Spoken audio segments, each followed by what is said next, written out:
and we can get started. So we did have kind of a last minute rearrangement of our schedule today where a speaker kind of backed out last minute and I talked to Manuela. I said, I think this is something I've wanted to do for a while is have just a candid discussion about machine learning, AI, how we're using it, and how we want to use it. And Manuela forwarded me Brendan's paper from January of this year that was in Nature Reviews Cancer.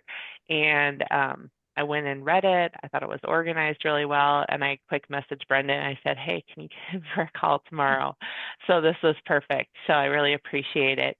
So the way we're going to structure this is just going to be a discussion. If you want to chime in at any point in time, feel free to be candid, to come off mute, to come on video if you would like to, and kind of just openly express your thoughts, opinions, and experiences in using machine learning and AI for cancer variant interpretation. As I said, I'm going to do a number of little polls throughout the session just to understand where we are, what our comfort level is with machine learning and AI tools, and go from there. So with that, I will give us our first poll.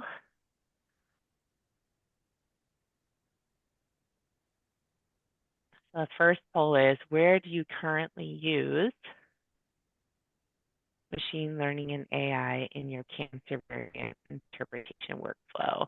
And you can click all or none of the following. And these categories are based on that your paper, Brendan, where you went through the different areas. Yeah. Yeah. As maybe one we're missing, it's like clinical trials, I think should be a separate one. That Oh, was one part yeah. Your which group is worked missing. a lot on that. Mm-hmm. I think And that's I now coming up because you have a lot more trials which are really based on biomarkers and where you can really now dive into that. Question is how much AI or machine learning you will need for that. But yeah, I think that would be there's also an like to exception. greater and lesser extents, right? Like maybe you're using it in some aspects of uh clinical interpretation, but perhaps not fully. Mm-hmm. Yeah. Um, Just because we're talking about clinical trials, one vignette I thought was really interesting is that there's a team at Dana-Farber who had a project called MatchMiner where they spent, gosh, hundreds, if not thousands, of human hours kind of manually curating a lot of the eligibility criteria to do kind of enable programmatic matching to clinical trials available at the Institute. And they came out with a preprint last year where they kind of they called it MatchMiner AI, where they instead take the molecular diagnostics report, which has kind of like the um, clinically relevant alterations at that point in time, and they feed it into embedding with um, also an embedding of the clinical trial eligibility criteria in plain text. And they used that to do the clinical trial matching. And even in what was interesting is that the results were basically the same. So they didn't really get performance benefit this way or that. But now that they've done the development, the time to like the intellectual labor to kind of curate all this information dropped dramatically, and so they're able to kind of Mm. get more value out of each of their experts on a week-to-week or day-to-day basis. Um, and I think we're going to continue to see kind of efficiency gains in that perspective of trying to uh, use AI tools to kind of free us up um, and try to make our workflows more efficient. I totally agree. I think that's one benefit of the like this enhancement of large language models over the last couple of years in comparison to the machine learning approaches we had before. I mean, there was a lot of machine learning, of course, beforehand on diagnostics as well as analysis of cohorts, but not in a routine setting as it is now. Yeah. Hmm. Great. So, I think, oh, I sorry. are you guys seeing the results of the survey now? Hmm. Okay, great. So you see it's pretty uniform across the board where people are currently using, so I'd say less than half are using machine learning and AI across the board, with the most prevalent in biological relevance of variant assessment of the biological relevance. So great, cool. Although I want to add, Beth, that like when you ask if we're using it in assessing biological relevance or clinical interpretation, I want to kind of emphasize that we're not just plugging it in and saying, what does it do? Like I sometimes will converse with AI to get their opinion, its opinion on a variant or but we don't have like when I say yes, I'm using it, it's not like wholesale by any, and I would say that our humans are still doing a lot more of the work than the AI is doing.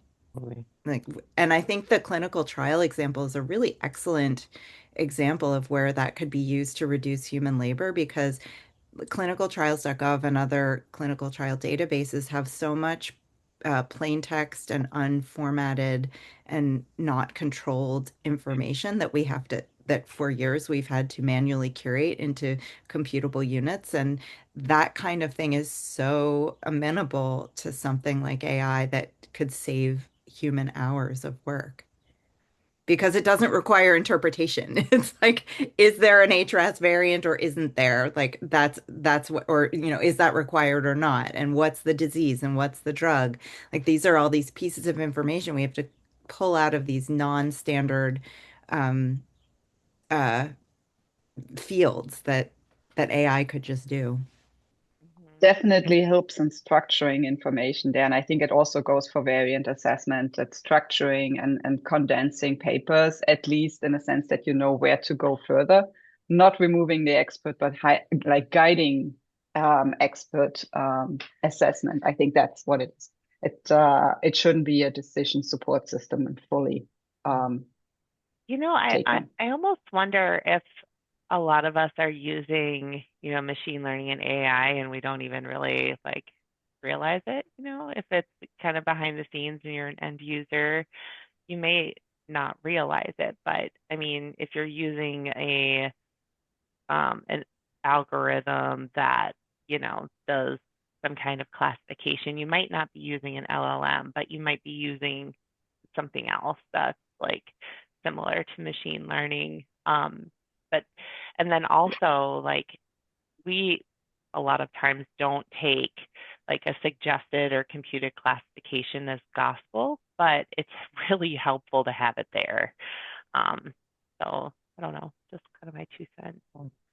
Um, to that point, it sounded like from the example so far regarding like the biological relevance, we talked a lot about kind of knowledge aggregation and knowledge synthesization. Did folks also check yes if they're using like outputs from a model, for example, like using the an output from like AlphaMistSense or one of these other models for the biological interpretation? Yeah, for me, first like Splice AI or other things in particular, that's a big one.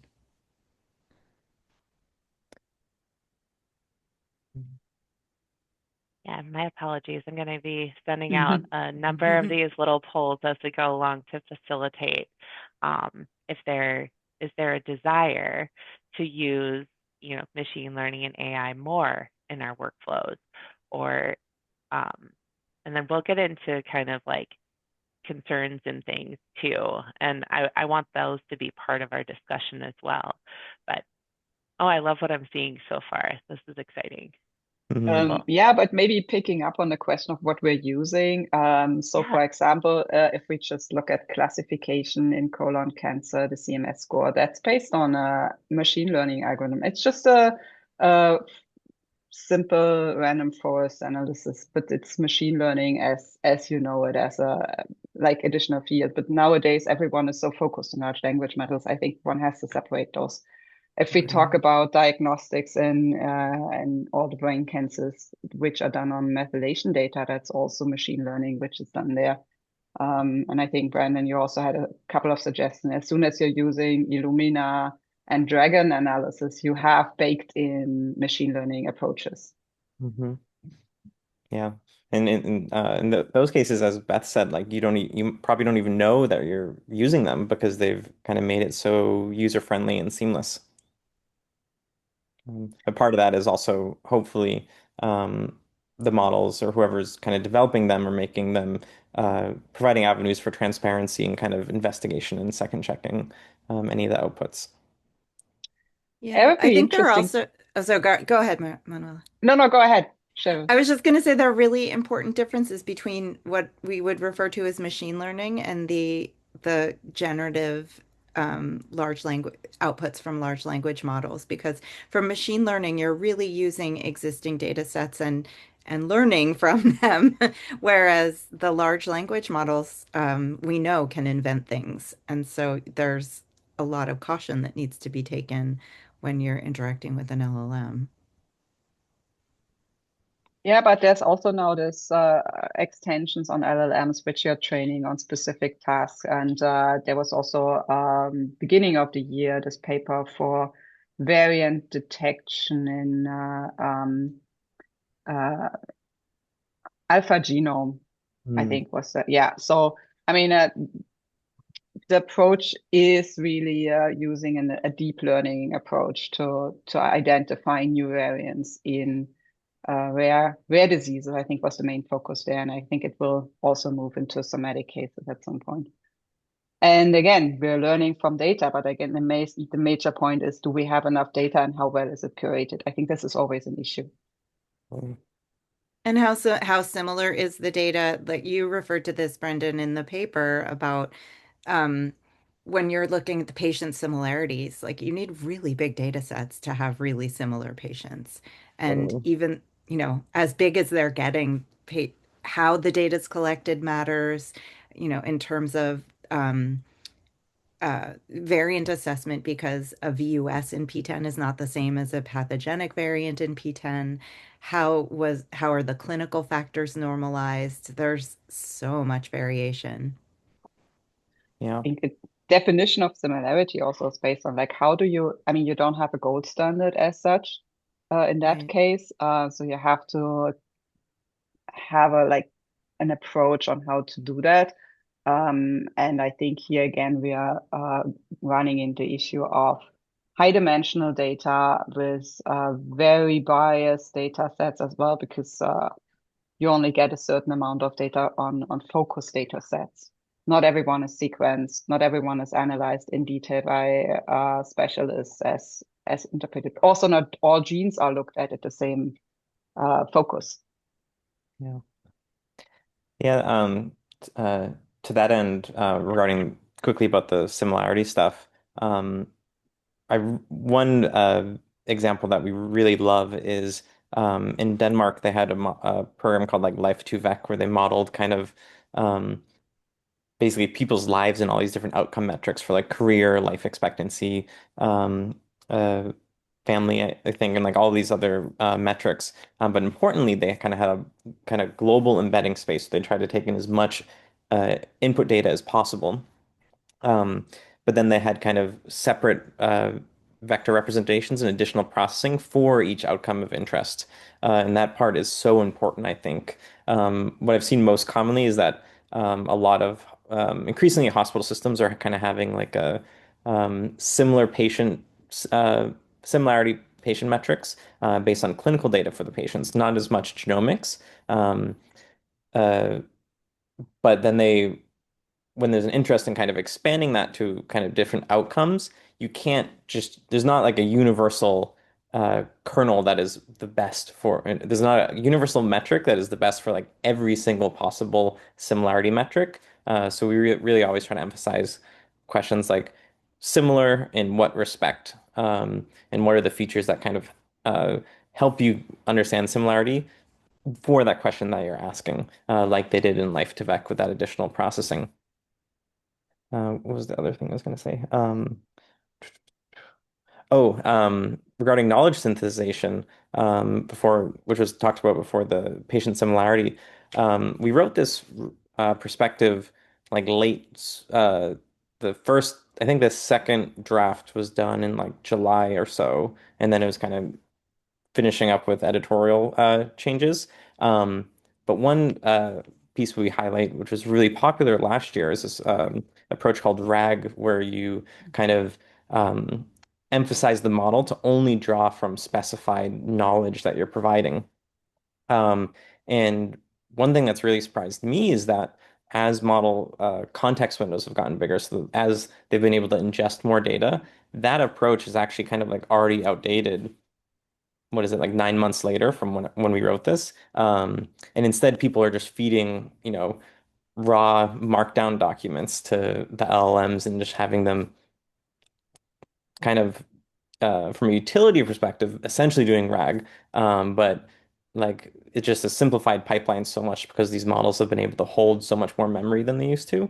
Um, and I think we're just going to keep seeing that. Like Charlie brought up, being able to process information as thoughtfully as possible.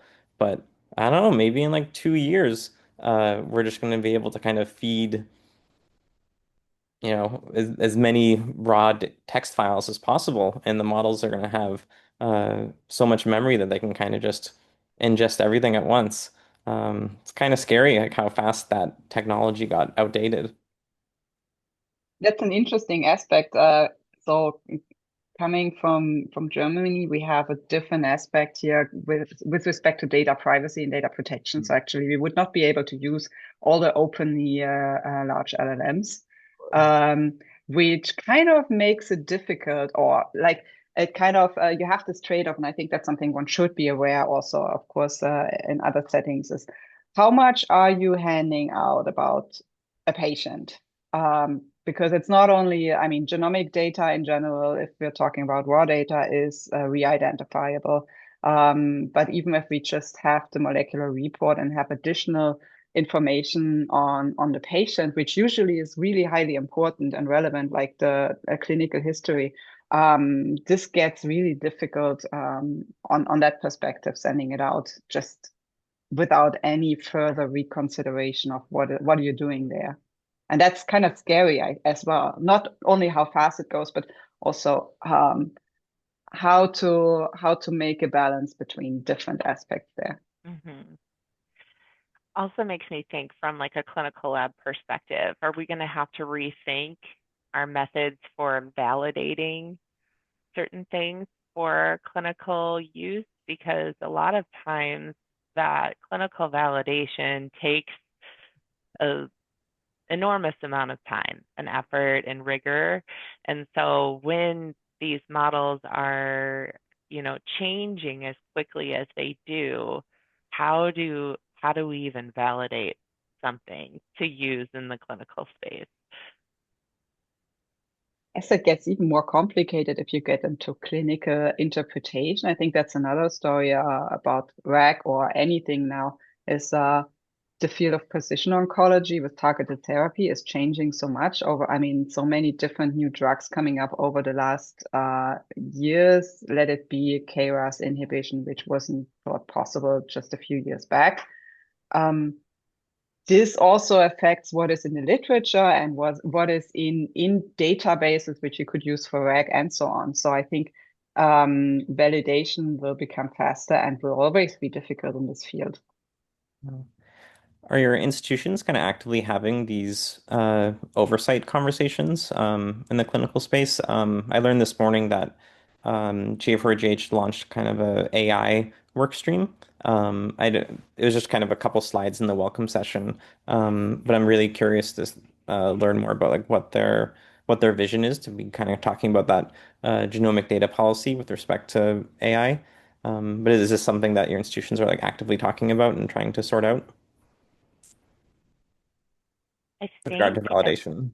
yeah, regarding the validation, I think that there really is kind of a lack of guidance right now. Mhm. So it's promising to see different professional organizations having kind of different groups that are attempting to address things um, from like an ethics and guidelines perspective, because I think that has been, I mean, there's two schools of thought one school of thought is the fun one where you're like, let's try out everything and, play with all the tools and see if by chance we stumble upon something that is robust enough to stick.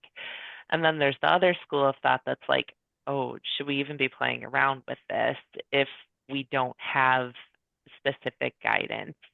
And so it's kind of like in the clinical lab, we're kind of towing this line of like, okay, well, what AI is low risk? What AI, what machine learning, what different algorithms and methods are, too high of a risk for us to attempt without guidance? And so, or what tasks can we use that for that are low risk tasks? So Mm. we're towing a line for sure. I'm also Yeah. thinking about like for clinical interpretation, you never want to be a black box. You never want to present an answer without really clear provenance to the evidence that supports it. And so you need to be able to you never want to be working with a system where you just plop something in and it says pathogenic. You need to be able to see where it came from and verify that all of those pieces of information are relevant and real. And I haven't seen as much of the hallucination in terms of just completely fake references, but what I see more of is references that actually aren't on point or that are talking about a different gene entirely or drawing conclusions from a paper that I disagree with. And sometimes I'll then follow up and ask it like, but what about this? And you get the, oh, you're absolutely right. Like, Hmm. so that I think there's a lot of, but does it save me time? Sometimes, yeah. I mean, it can help me find papers that would have taken longer to find. Although I will also say that sometimes Google does better at pulling out the papers that I wanted to find. So it's a lot of Hmm. experimentation and trying to play with things manually before incorporating them systematically. Yeah. Manuela, I think you might have an interesting perspective. I know from kind of friends in Barcelona in the CGI Clinics project. Um, we had a funny conversation where uh, folks in my experience in the States, we were talking about kind of CLIA validating a clinical decision aid software, and the lawyers ultimately decided that the liability rested on the molecular pathologist, and so any like decision support software uh, is really kind of treated as like kind of a second monitor tool, the same way that like PubMed or Google Mm. or something like that would be to ultimately kind of inform the molecular pathologist's decision that they're signing off on. Whereas the folks in CGI clinics, they said the EU perspective is actually more um, an accreditation process, essentially, where they really want any tool to they want to make sure the liability is on the accreditation of the tool. So that way the molecular pathologist, yes, they are ultimately the ones signing the pieces of paper. But they want to kind of narrow the scope of resources that the expert is drawing upon.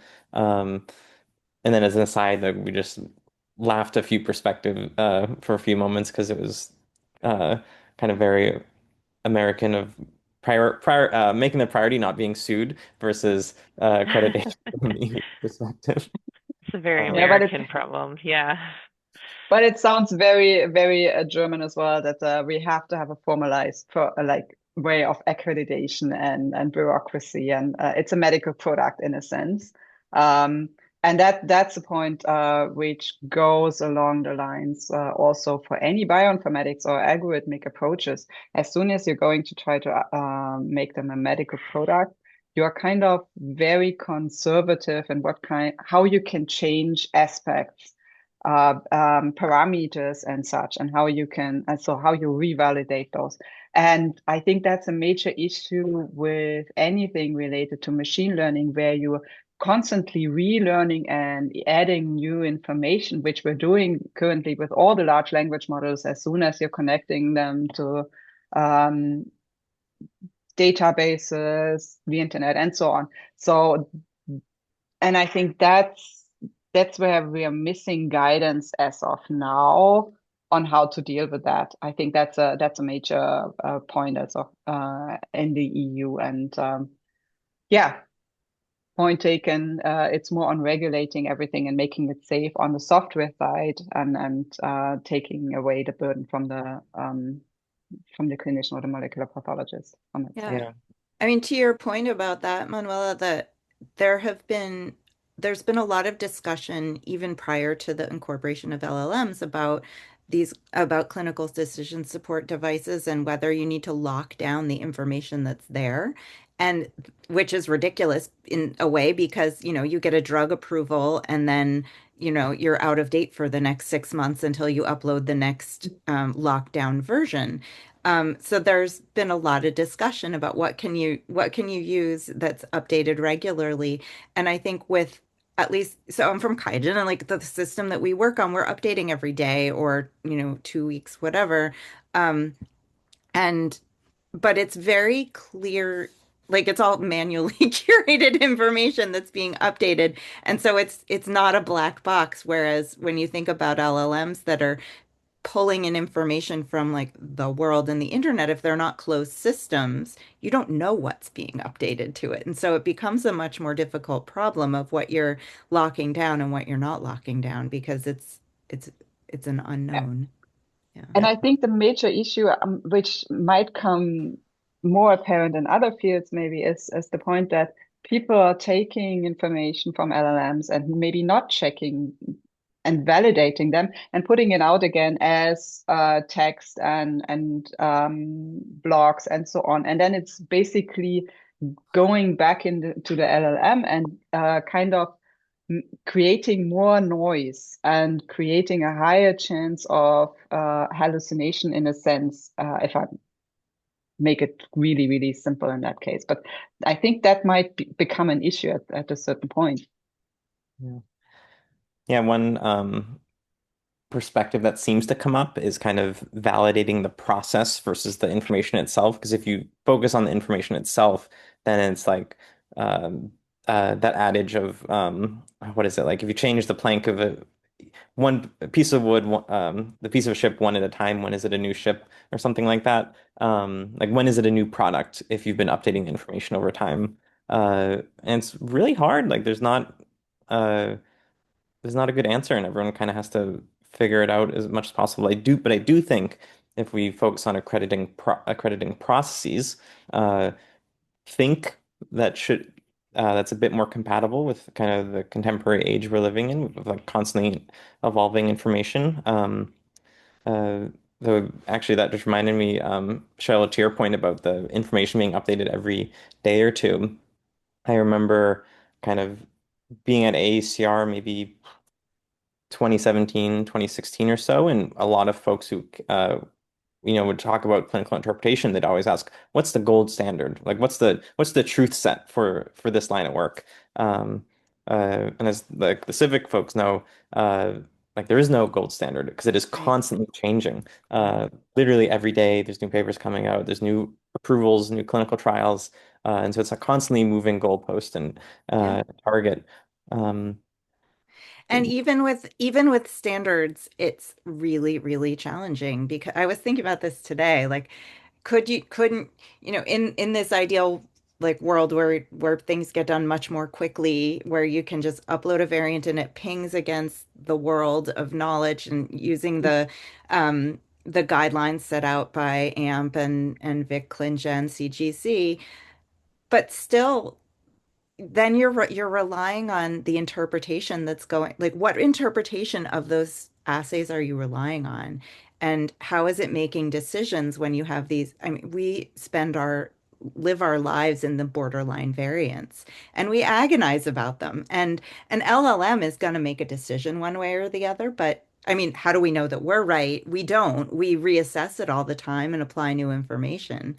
But it's just I don't have an answer. I'm just kind of musing about the challenges that we face as human variant analysts and how what are any computer is going to have to yes, no, pathogenic, not pathogenic, or VUS, but how does it make that decision about Mhm. any given piece of data? Well, to that end, one project that I absolutely love, and we highlighted in the perspective, was a project called Civic Fact, from Carolyn Riesel, I believe is the how you pronounce her last name. Um, my favorite bottleneck figure. Beth added something. Oh, Oh yeah, this that's, looks great. Oh yeah, yeah. Yes. Mm.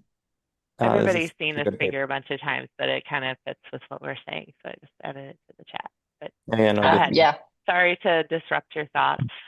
No, no, no. I love this figure. And as you said, like it's such a wonderful illustration. It was almost like a call to action for the clinical interpretation space.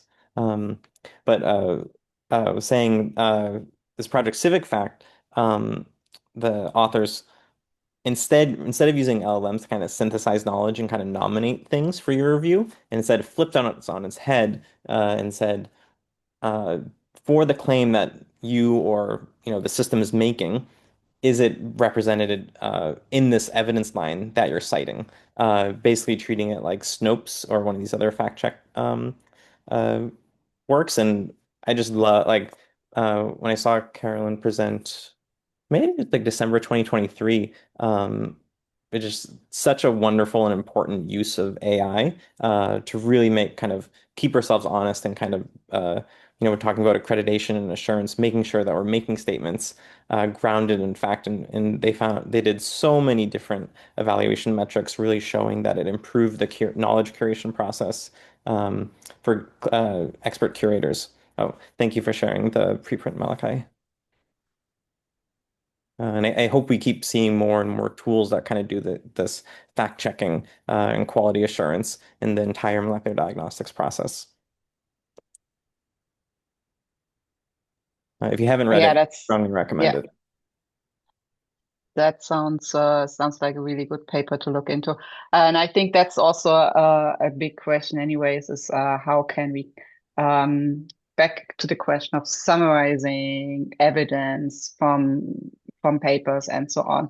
How can we structure it, rank it so that even if we're using LLMs for finding information, having an additional approach on um, giving guidance on what to use. And I think that's what Cheryl said beforehand is I think one always has to reassess anyways these kind of variants and how to approach them. And I think similar with literature because not everything is used over time because there's additional information coming in, and then it will have a different weight and how to use that. So I think that will be an ongoing task in the time and will not be a complete black box. I mean, I had an example just this morning with a truncating variant of frame shift that was near the end of a protein. And it's a gene where there's NCCN guidance that says truncations and nonsense mutations in this gene are associated with poor prognosis and likely clonal hematopoiesis in MDS.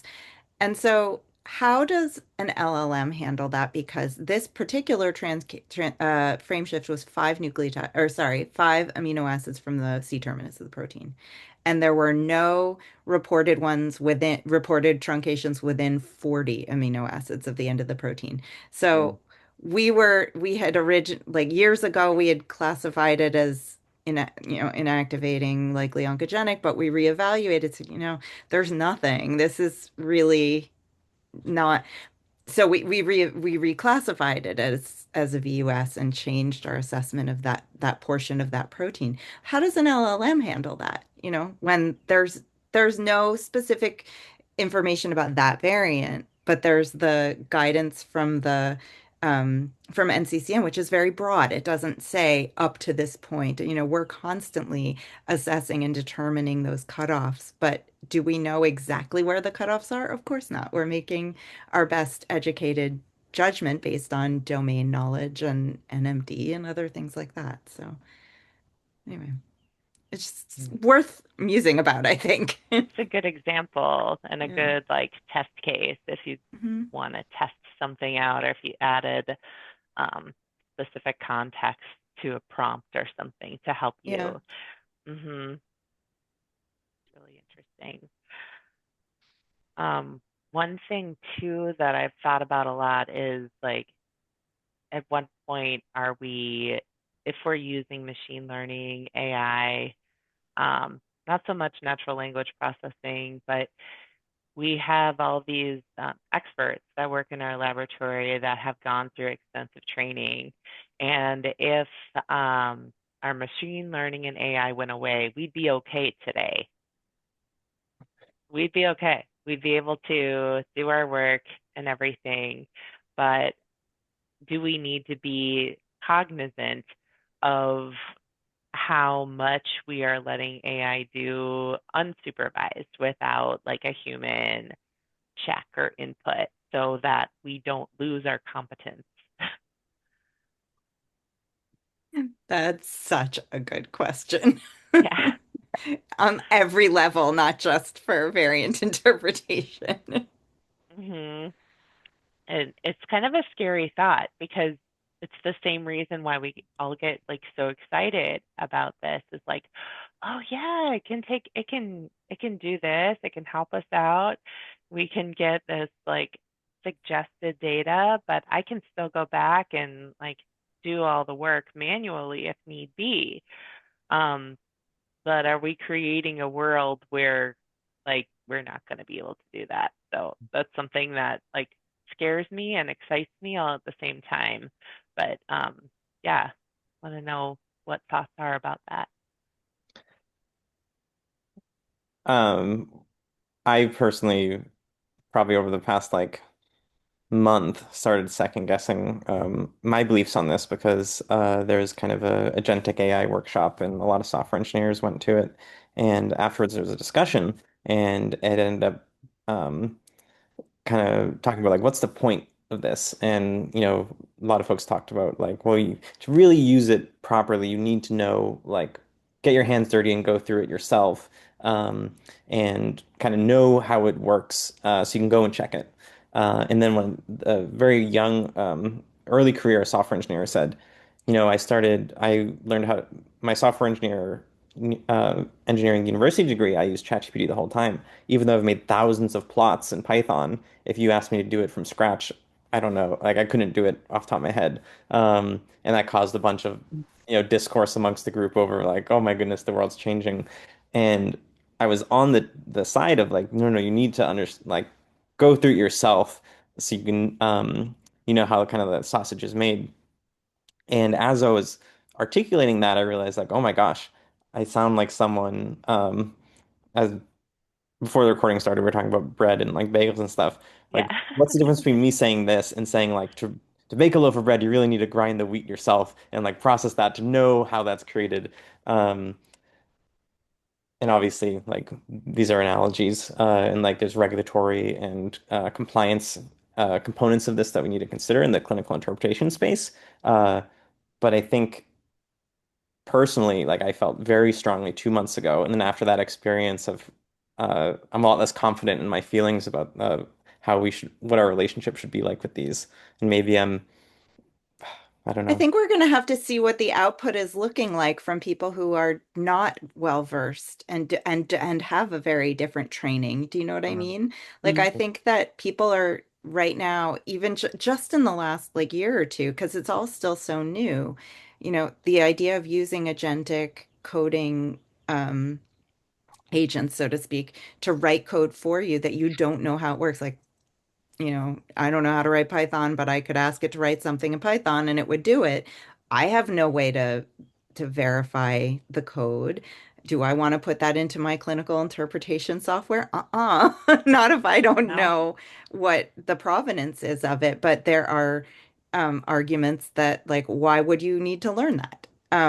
So which I don't, I mean, I'm old fashioned. I want people to learn how to think and learn how to do things and be able to troubleshoot and understand when something's not working right. Yeah. So I think that's the challenge. I guess that would also be a major point in general, like always that you're able to question things and maybe see if something is off. But also, we had a similar discussion, even in the field of programming, where you have a lot of background information and a lot of, for especially Python and all the open source programming code. There's so much out there that it's easy to ask large language models to do that for you. And still, it's kind of switching between, okay, we can do by programming versus I have to understand everything. But I think it's different if you want to program in Ada, for example, or anything which is closed down. It's really getting difficult using an LLM. And I think the field of precision oncology, variant interpretation, is a similar field. It's just too little information available to actually do it confidently as of now. Can I add in there? Sorry, I have been listening in the background here, but I've got about 5 other things I'm doing. I think my thoughts on that at the moment are I can see students and they're using the AI and they can generate one simple script pretty well. 2 simple scripts. Now put the whole thing into pipelines, and as you begin to layer and layer and layer, all of a sudden it'll break down, and then you have a mess. You have like a spaghetti soup. And I think that's the issue with agentic AI. If we have the agents managing the agents managing the agents, when you get a bug, how do you troubleshoot it? Exactly. And I was at a really interesting conference. It was actually from the Osmos, so the open source program offices, the Curious Global Alignment, and it was actually folks from Microsoft were talking to the Texas Supercomputing Center, and they were talking about AI slop. And you've got people there that are managing the Linux kernel. You've got people managing code that so much depends on. And they're going, we have stopped GitHub pulls altogether because we were getting so much AI pull requests, and we can't be sure that those are right. So we just stopped it altogether. We're closing down our open source code now to just people with trusted credentials. And I think that's what we're going to see, is that there will be some processes that have those trusted credentials that we will trust that those are good. And then there will be a lot of just other stuff that happens, and you nearly will get this research and production level AI. And I think for some things, there'll be stuff that we really need to make sure is right. And then there's other stuff, you're grammar checking a letter or something like that, or just, general, I'm making a report look pretty, but I'm not changing the content of it. It's not going to change a medical decision. And that stuff, let the AI go mad on, because it's not actually going to be something that's fundamental in it that will actually break it. I think that's what we need to get to. 2 cents, but probably completely off the wall. I don't know. Oh, I love it, actually. And I'm kind of hoping that that's the kind of guidance we end up getting eventually from these different professional organizations that are putting together these task forces to, provide some clear guidance. So maybe it is a matter of reining it in and having specific credentials to do certain tasks. Yeah. So I work a lot with Bioconductor, and many years ago I was in a pharma forum, and they were going, well, we can trust your stuff because you do daily checks on it, but we can't just bring in something straight off GitHub because somebody could have changed it the night before and we no longer know if it's trustworthy. So I do think there's certain things that actually require additional levels of checks on them, and then there's other things that don't. Completely agree. Thank you. And Andrea, I see that you've been off on camera, so go ahead and you have a question or comment. Yeah, the conversation very interesting. I mean, I think we also having similar issues. I was thinking in terms of I see the different approach students, for example, or people with domain knowledge, let's put it this way, have with this technology, which are very useful. And I think it goes back to what Cheryl was saying. What you expect, perhaps something about it, and if an LLM makes a mistake, or you will catch it. But if you are learning and you don't have the domain knowledge, you might not be able to do this kind of troubleshooting and or verification. So, but then I was thinking also in terms of in clinical labs, you do proficiency testing. You send around the same samples with known things, and you test it out. And I don't know how easy it is to do for these proficiency testing for these LLMs, because they're not deterministic. Some of them, I mean, if it is regular machine learning, I think it is, but to a certain extent, or at least we better have kind of we know better the boundaries of those, whereas these Gen AI are more open and for other let's say goals. So that was my always going back and forth between regular ML, traditional ML, which I think has value, but that can be controlled, and the new tools, let's say, that they might need more scrutiny, more and maybe proficiency testings, these benchmarking might be helpful to at least understand their boundaries.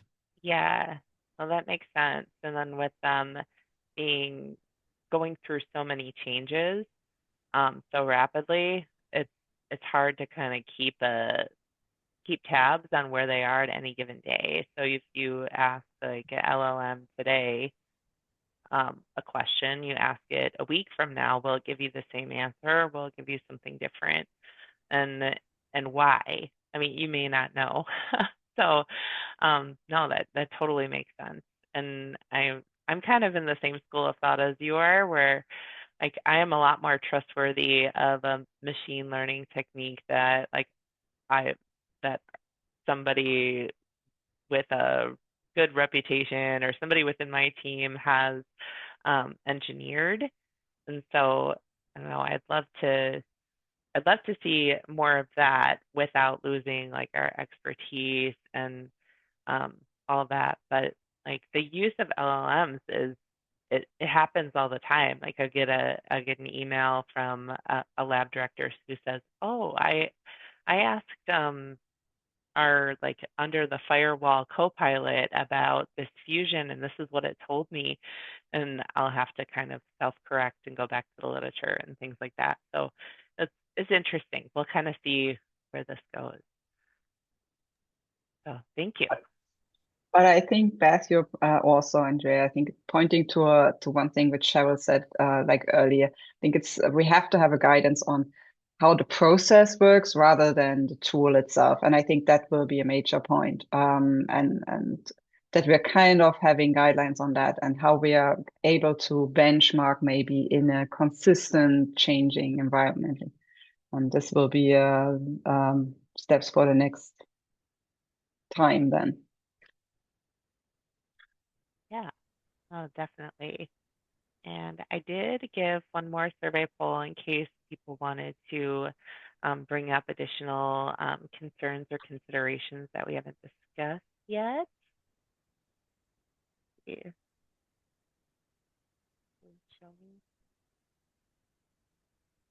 Okay, so one of the participants said privacy of data. I think that's a huge concern. I mean, privacy is a huge concern for people, both in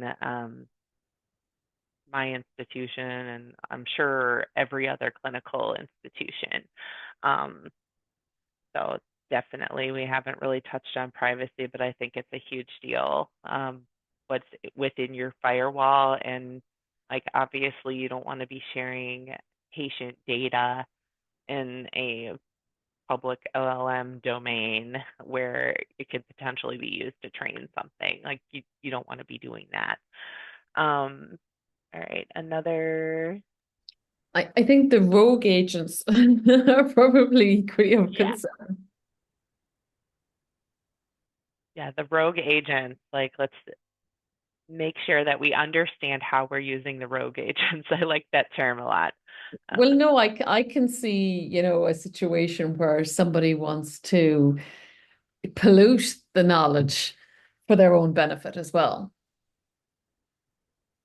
Like throw out a whole load of crap there into an LLM, know that it's going to be picked up, We know that any GPU compute can't be private by its nature. No GPU center can be fully private. Everything is always shared. So unless you have like a separate GPU cluster that's not being used by anybody else, it will always be shared. So they can have a GPU center, but anybody who's multi-tenancy on that will be sharing their stuff. That's a terrifying thought.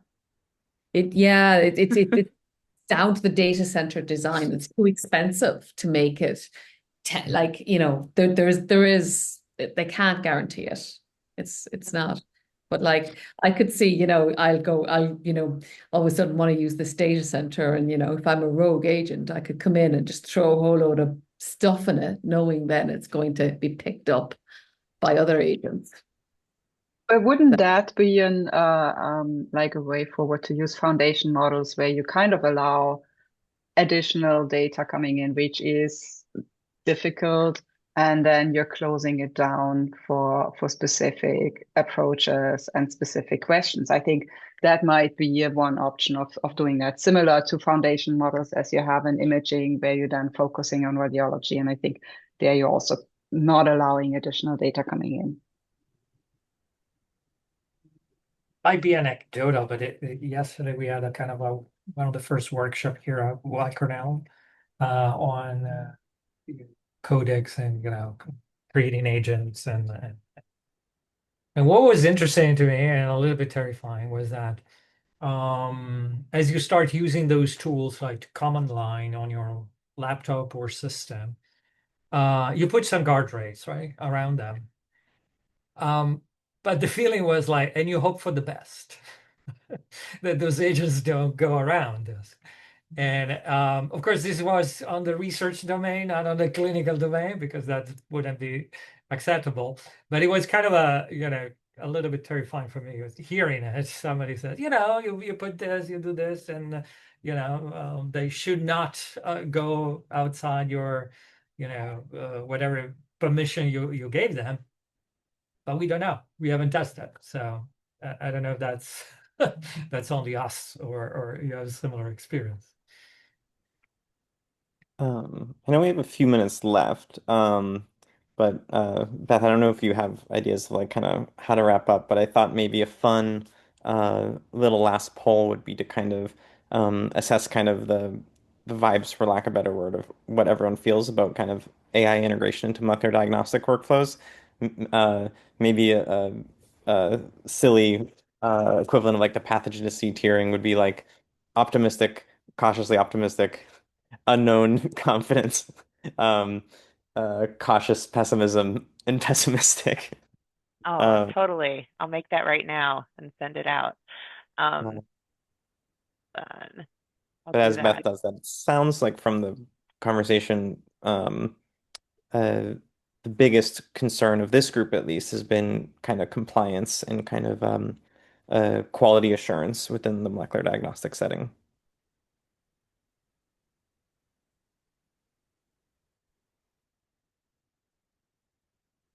Yeah.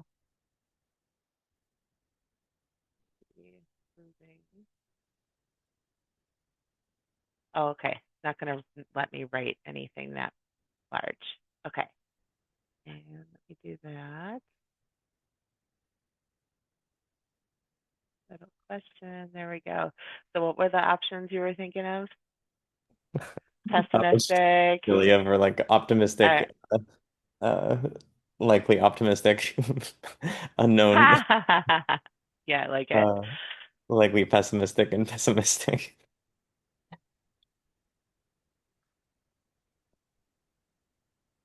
Cautious, neutral,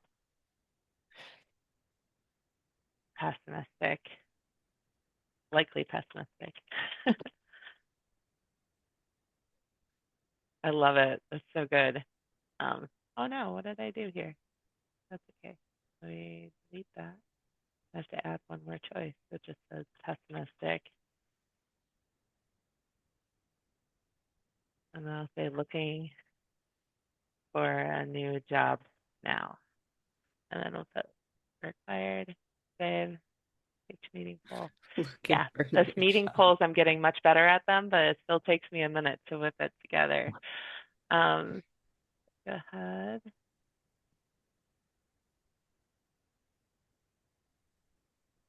Oh, it's not letting me do it. Poll result. Oh, the poll results being shared. That's why. Okay. Well, anyhow, let's see if I can go back. Ended.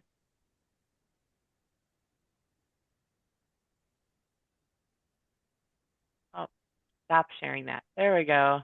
Then I'll be able to do this. I can launch this. Everybody can answer it quick, and we can see our thoughts on this. So thank you all so much. Thank you, Brendan, for coming here last minute, and thanks for letting us discuss your paper and letting us kind of helping us guide this topic.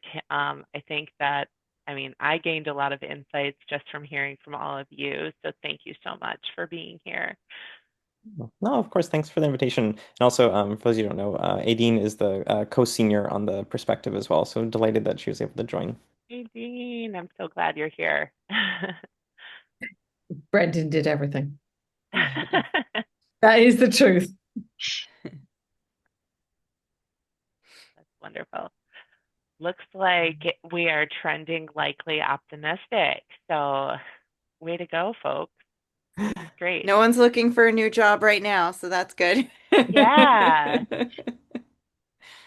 Good at work. Well, I think that through our discussion, it made me feel like, our expertise is much needed at this point, if anything, to write the guidance and to make sure that AI tools and machine learning are doing the right things the right way. So this is really great. Thank you all so much. Thank you, Aedin. Thank you, Brendan. Thank you, everybody who contributed today. This was really wonderful. Thanks so much. Have a great week, everyone. Thanks, you too. Enjoy Connect. Yeah, thank you. Bye. Bye-bye.